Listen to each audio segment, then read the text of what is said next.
अस्सलाम वालेकुम। आज का हमारा टॉपिक है substitution of values for the letter. तो जैसे कि हम ये बात जानते हैं कि अलजबरा में जब कोई हम लेटर लिख देते हैं, लेट्स से x प्लस 5 लिख दिया हमने। अब हम अगर इसमें ओवरऑल बात करें ना, तो जो x है वो है वेरिएबल और जो 5 है वो है हमारे पास कांस्टेंट। वेरिएबल और कांस्टेंट, इनके जो दो डिफरेंट नाम हैं वो एक रीजन की वजह से हैं। कांस्टेंट का मतलब ये होता है कि हमें इसकी वैल्यू 100% डेफिनेटली नोन है कि ये 5 है, इसकी वैल्यू हमें 100% नोन है। और वेरिएबल का मतलब ये होगा कि इसकी वैल्यू हमें अननोन है। What do you mean by unknown? कि इसकी वैल्यू अभी हमारे पास फिलहाल डिसाइड नहीं है क्या वैल्यू हो सकती है। Depends on the question, it depends on the situation. अब हमारे पास लेट्स से एक एक्सप्रेशन है। क्यों मैं इसका एक्सप्रेशन कह रहा हूं कि इसके अंदर मैं इक्वल का साइन नहीं पुट करूंगा। x plus y. अब हमने इसके अंदर वैल्यूज असाइन करनी है, लेट्स से x को और y को। तो हमने तमाम लिखे जाने वाले एक्सप्रेशन के लिए x और y की वैल्यू फिक्स कर देता हूं। देखते हैं कि हमारे पास आंसर क्या बनता है। क्योंकि हम अलजेब्रा के बेसिक्स की बात कर रहे हैं, तो अभी हम जस्ट वैल्यूज को पुट करना है। इस लेक्चर में अंडरस्टैंड करें कि किसी एक्सप्रेशन में वैल्यूज को पुट कैसे करते हैं। अब एक वैल्यू है x is equal to 2 and y is equal to 3, या चलें 5 कर देते हैं। अब इस एक्सप्रेशन में ये वैल्यूज कैसे पुट होंगी कि x की जगह आ जाएगा 2 एंड y की जगह आ जाएगा 5। So this is how to substitute the values for the letters. This was letters basically, and overall ये एक्सप्रेशन बना रहा था। इसके अंदर हमने x और y की ये दो वैल्यूज को पुट कर दिया। अब नेक्स्ट देखते हैं कि मेरे पास एक एक्सप्रेशन है x over y, x over y। अब हमारे पास अगेन जो x की वैल्यूज हैं वो वही हैं, x is equal to 2 and y is equal to 5। अब इस एक्सप्रेशन में जब हम ये वैल्यूज पुट करेंगे तो ओवरऑल आंसर आ जाएगा 2 divided by 5, 2 divided by 5। So the next expression is x y.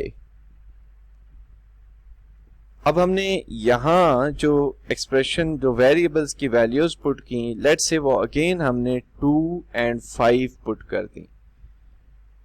अब जब हम 2 एंड 5 पुट करेंगे तो बेसिकली मेरे पास बन जाएगा x की जगह 2 एंड y की जगह 5, तो ये आपस में मल्टीप्लाई हो जाएंगे। तो ये तरीकाकार है एक्सप्रेशन के अंदर वैल्यूज पुट करने का। एक और इसमें इंपॉर्टेंट टॉपिक है जो कि लेटर ऑन, क्योंकि हम अलजेब्रा में बार बार यूज कर रहे होंगे, तो उसको भी हम यहीं पे डिस्कस कर देते हैं कि लेट्स से मेरे पास 3 टाइम्स मल्टीप्लाई हो रहा है, 2 मल्टीप्लाई बाय 2 मल्टीप्लाई बाय 2। अब अगर इसको ओवरऑल मैंने लिखना हो तो मैं 2 लिख दूंगा, और जितनी दफा ये 2 मल्टीप्लाई हो रहा है वो इसकी पावर में लिख दूंगा। इसको बेसिकली हम इंडेक्सेस कहते हैं, index notation, index notation, 2 raise to the power 3। अब अलजेब्रा में ये एज अ सिंबल यूज हो रहा है। हमने पढ़ा था कि algebra is the language of maths, जिसमें हम सिंबल यूज करते हैं। अब इमेजिन ये करें कि 2 को हमने 100 टाइम्स मल्टीप्लाई करना है, जबकि उसके बरक्स एक स्टूडेंट यहाँ पे 2 multiply by 2 multiply by 2 multiply by 2 लिखता चला जाए तो बहुत ज्यादा टाइम वेस्ट होगा। इसके बरक्स हम क्या लिख दें, 2 रेज टू द पावर 100।